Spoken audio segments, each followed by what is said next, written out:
प्रतिस्थापन विधि, दो चर वाली रैखिक समीकरण को अपन उस वीडियो में समझे थे। अब यहाँ अपन प्रतिस्थापन विधि को समझेंगे। प्रतिस्थापन विधि से समीकरण कैसे हल करेंगे, फिर विलोपन विधि भी समझेंगे। तो प्रतिस्थापन विधि समझते हैं, प्रतिस्थापन विधि को। अच्छा, इसके लिए आपको दो चर वाली रैखिक समीकरण का व्यापक रूप जो लिखा रखा है, a1x plus b1y plus c1 बराबर 0, a2x plus b2y plus c2 बराबर 0, ये दो चर वाली रैखिक समीकरण का व्यापक रूप है। इसको अपन पहले उस वीडियो में सीख गए। अगर आपने नहीं देखा है तो वो वीडियो जरूर देखें, यूट्यूब पर मिल जाएगा आपको। अब यहाँ देखो, इधर प्रतिस्थापन विधि से हल कैसे करेंगे, इसके बाद अपन फिर विलोपन विधि समझेंगे। प्रतिस्थापन विधि, प्रतिस्थापन विधि। अगर आपको प्रतिस्थापन विधि याद नहीं है ना, तो इस वीडियो को पूरा देखिए अंत तक, आपको एकदम समझ में आ जाएगा, सभी सवाल आपसे हो जाएंगे। प्रतिस्थापन विधि, मैचिंग समझिए इसकी। प्रतिस्थापन विधि की मैचिंग क्या होती है समझो, आज आपको सब कुछ समझना है। मैचिंग, इधर देखो यहाँ पर प्रतिस्थापन विधि, प्रतिस्थापन विधि। अब क्या करेंगे यहाँ पर, प्रतिस्थापन विधि को समझने के लिए इसको पहले अक्षर को उतारेंगे, प्रतिस्थापन विधि का पहला अक्षर उतार लिया। लेकिन कोई कोई पहला अक्षर ऐसे भी उतारते हैं, लाइन नहीं खींचते, उनकी आदत नहीं होती ना लाइन खींचने की, तो लाइन खींचे नहीं उन्होंने, ऐसे ही उतार दिया, तो भी काम चल रहा है, कोई बात नहीं, दोनों को उतार दिया।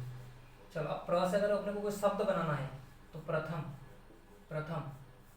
अच्छा, ये तो वाई है ना, ये तो वाई है इंग्लिश का, वाई है, तो ये तो वाई दिख रहा है, लाइन नहीं है ऊपर, लेकिन इससे कोई शब्द बन गया प्रथम समीकरण।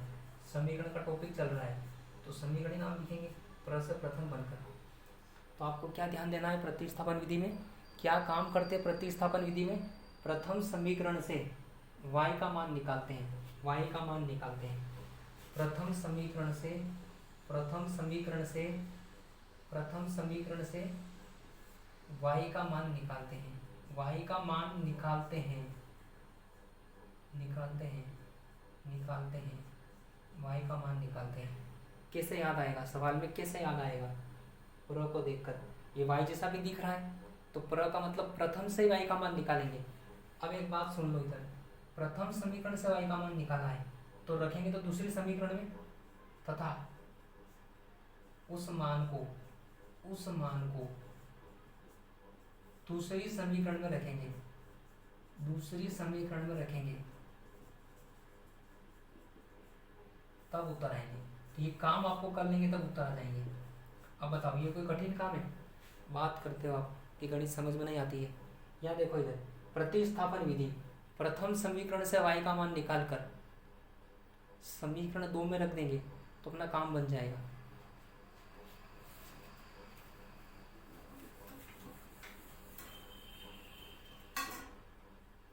चलो एक क्वेश्चन अपन समझते हैं। x प्लस वाई बराबर 14, x माइनस वाई बराबर 4, ये समीकरण 1 है, ये समीकरण 2 है। प्रतिस्थापन विधि से हल करना है,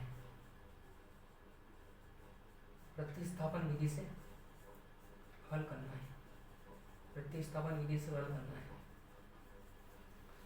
चलो अभी अपन ये छोटे छोटे सवाल समझ रहे हैं, फिर विलोपन विधि को समझकर शर्त वाले सवाल भी करेंगे। अद्वितीय, अनंत, अनेक हल, कोई भी हल नहीं होगा, क्योंकि एग्जाम में वो सवाल भी आते हैं।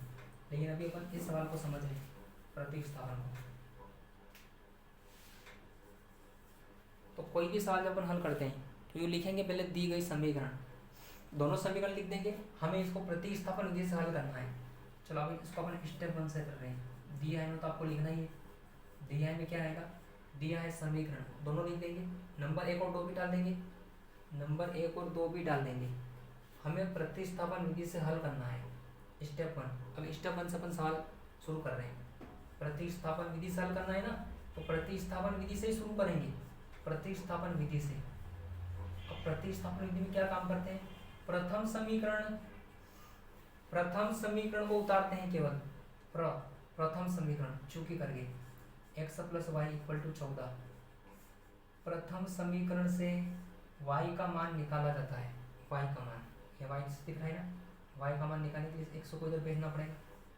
अच्छा, x को इधर भेजेंगे तो x का हो जाएगा माइनस का, का हो जाएगा माइनस का, तो ये y का मान निकल गया। अच्छा आप बोल रहे हो सर यहाँ माइनस होगा तो क्या होगा, सब बताएंगे आपको। अभी ये सवाल देखिए इधर सब बताया जाएगा। यहाँ माइनस होगा तो भी कैसे करेंगे, अभी प्लस वाला समझो। यहाँ y है ना, y बराबर 100 को उधर भेज दिया तो ये मान निकल गया। इस मान को समीकरण नंबर 3 डालना है, समीकरण नंबर 3 डालना है, समीकरण नंबर 3। अब ये y का मान है ना, इस मान को तो किसी में रखना पड़ता है। जब ये मान आ ही गया है तो इसको किसी में रखेंगे, तो किस में रखेंगे, समीकरण 2 में। एक में क्यों नहीं रखेंगे, एक से तो निकाला है ना, तो 2 में रखेंगे। यह प्राप्त y का मान,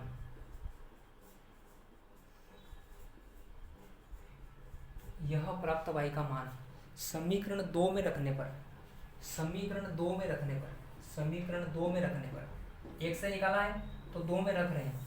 समीकरण 2 को डबल लिखेंगे चूकी करके, क्योंकि समीकरण 2 में रखना है मान। x minus Y equal to 4, ये है ना समीकरण 2। अब इसमें y का मान रखना है। चलो मान रखना शुरू कर रहे हैं। x से लिखकर माइनस लगाकर, माइनस लगा दिया। y का मान कितना है, 14 माइनस एक्स, कोष्टक के अंदर 14 माइनस एक्स इक्वल टू 4। मान कभी भी कोष्टक में आता है। x माइनस को अंदर भेज देंगे, गुणा हो जाएगा 14 माइनस माइनस प्लस हो जाएगा बराबर 4। ये माइनस और माइनस क्या हो गया, प्लस, माइनस और माइनस प्लस हो जाएगा। आप देखो यार, इन दोनों अंग्रेजी के बीच में गणित का अक्षर आ गया है, इसकी मैचिंग नहीं जम रही यहाँ पर। इसको यहाँ से उठाकर इधर भेज देंगे, बराबर को उधर भेज देंगे। तो इधर पहले कौन था, 4, 14 का क्या हो गए प्लस के, चिन्ह बदल जाता है।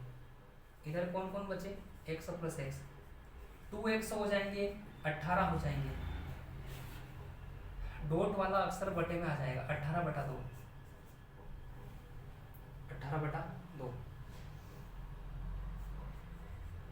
x equal to 9। डिवाइड कर दिया, 2 नम 18, 2 नम 18। देखो इधर ये समीकरण 2 थी ना, लिख रखिए 14 minus Y, 14 minus X Y का मान रख दिया, माइनस अंदर भेज दिया, चिन्ह बदल गए, 14 इधर चले गए, 14 और 4 18, x और x 2x, 2 बटे में आ गए, 2 नम 18, x बराबर 9।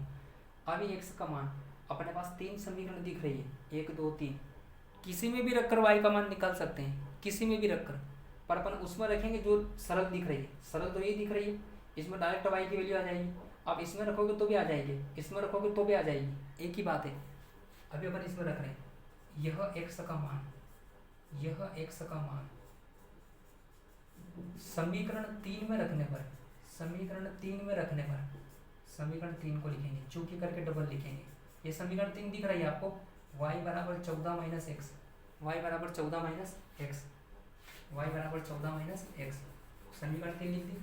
अब मैं ऊपर लिख रहा हूँ, नीचे आपको नहीं दिखेगा इसलिए यहाँ से मैं ऊपर लिख रहा हूँ 14 माइनस एक्स। चलो एक्स का मान कितना है 9, वाई बराबर 14 माइनस 9, 14 में से 9 गए तो 5, वाई का आंसर कितना आ गया 5, वाई का आंसर 5 आ गया।